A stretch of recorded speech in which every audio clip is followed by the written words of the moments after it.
So what can they expect to experience? What are the symptoms that they will go through? Just so if somebody does try to fast and start the program, so they know what to expect. Since we've established that your body is capable of going without food on a chemical and biological basis, so there's a part of your mind that's addicted to food on a biological and mental basis. With every addiction, there is the withdrawal period. During that withdrawal period, it'll feel terrible. You'll get dizzy, headaches, lightheadedness, your blood pressure goes a little too low sometimes, you might pass out, especially if you're doing the breathing exercises. You might not get enough oxygen when you're doing that breath hold a little too long, and your body's like, what are you doing? Are you insane?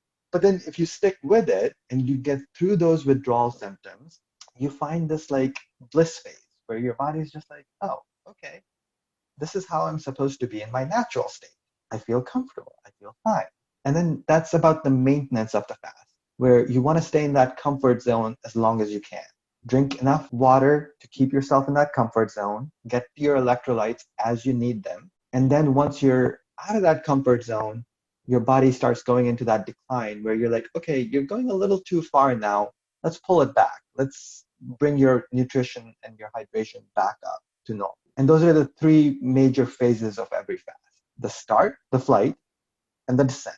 So do you get better results by fasting for a longer period of time? 100% of the time. So think about like if you were to build muscle, time under tension is the greatest indicator of how much muscle you will build. So the duration of the fast is much more important than the severity. There's a lot of people who are like, hey, I have to like follow a very strict protocol where I can't eat or anything or drink anything or I'll break my fast. But then they can only go for very short bursts. Whereas if you go for a longer period and say, hey, I'm going to create this like electrolyte cocktail, and everyone customizes their own electrolyte cocktail a little bit.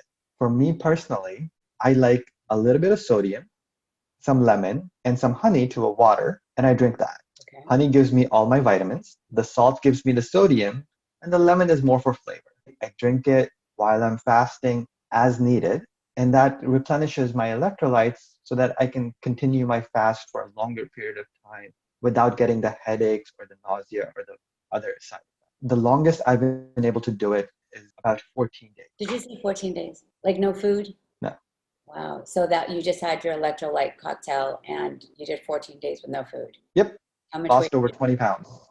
20 pounds. Wow. How did you feel? There was a lot of mental clarity that came from that. Do you think it would help inflammation? If you think about inflammation as your body's like immune system trying to reject some of the unhealthy food that you're putting in, if you take out that food out of the equation, your body naturally wants to be healthy. So the quickest way to reduce your inflammatory levels is to increase your oxygen supply, add more activity, and reduce your diet. So inflammation really does come from whatever you put in your body that the body is rejecting. Exactly. If you put lots of sugar, it'll have a higher inflammation. If you put lots of meat and lots of oil and saturated food that's processed, it'll have lots of inflammatory response to say, hey, yeah, that food, I digested it, but it wasn't really the healthiest thing you could have eaten. Versus if you have lots of fruit and lots of salads, you won't have an inflammatory response. What about when you go on a water fast and a dry fast? Do you do them simultaneously or can you? And how long can you do them?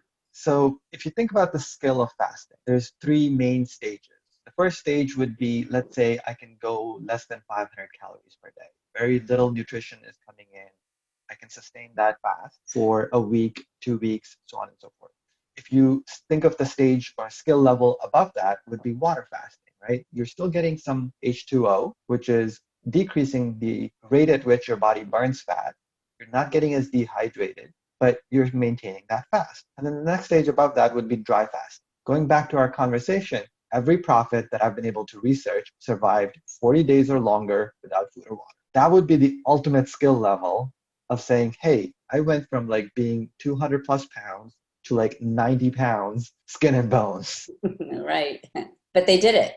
Biologically, it's possible, and it repeats in both the Eastern tradition and the Western tradition. It's not just Moses and Jesus and Muhammad. If you ever Google the term fasted Buddha, you will see a man who's skin and bones. And that's completely Eastern way of thinking. And you're like, wait, but I thought fasting was only in the Western traditions, but no, it's part of Hinduism, it's part of Buddhism. And if you look at the science behind it, there's lots of studies that say fasting is good for you. Yet most of Western medicine has described that as pseudoscience because they're like, well, these studies weren't done the right way, or well, these, they weren't done like in a clinical setting, but there's like hundreds of participants and there's like lots of evidence to say.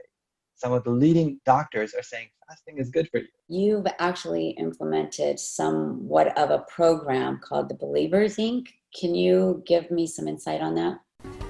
Go to part 5 of this video to learn the 7 lifestyle skills in the Believers program.